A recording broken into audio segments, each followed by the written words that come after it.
ଆସନ୍ତୁ ଆମେମାନେ ସେ ଡ୍ୟାମ୍କୁ ଯିବା। ଆଜି ଏ ବର୍ଷରେ ନୂଆରେ ଆମେ ଖୋଲୁଛନ୍ତି ସେ ଡ୍ୟାମ୍ କେତେ ପାଣି ଜମା ଅଛି କେତେ ନାହିଁ ଆମେ ସେଇଟା ଦେଖିବା। ଆସନ୍ତୁ ଭାଇମାନେ ନୂଆରେ ଡ୍ୟାମ୍ଟା ଆମେ ଦେଖିବା। ଆଉ ଡ୍ୟାମ୍ରେ କେତେ ପାଣି ଅଛି, ଗଭୀର କେତେ ଫୁଟ ଅଛି, କେତେ ଉପରେ କେତେ ଉଚ୍ଚତା ଆମ୍ଭେମାନେ ଦେଖିବା। ଆସନ୍ତୁ ଆମ୍ଭେମାନେ ଏ ଡ୍ୟାମ୍ ପାଣି ଆମେ ଗାଧୋଇବା।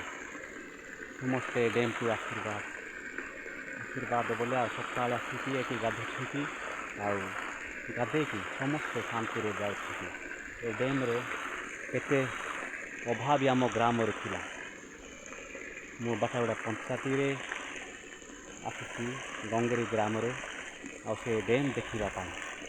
ଆପଣମାନେ ଆମ ସରକାର ଭଲ କରୁଛନ୍ତି। ଏ ଡ୍ୟାମ୍କୁ କେତେ କଷ୍ଟ ଦୁଃଖରେ ଲୋକମାନେ ଥିଲା।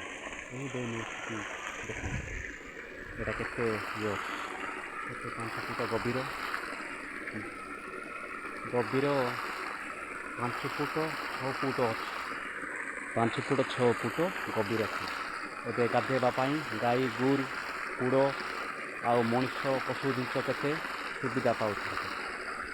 ଏ ଡ୍ୟାମ୍କୁ ଦେଖନ୍ତୁ, ସବୁ ଦେଖନ୍ତୁ କେମିତି ହେଇଛି।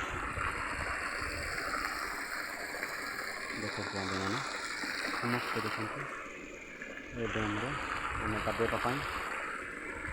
ଏ ଡ୍ୟାମ୍ ଦେଖିକି ଆପଣମାନେ ସବୁ ଲାଇକ୍ କରନ୍ତୁ, ସବସ୍କ୍ରାଇବ୍ କରନ୍ତୁ। ଓ ଟି ଭି ଧନ୍ୟବାଦ।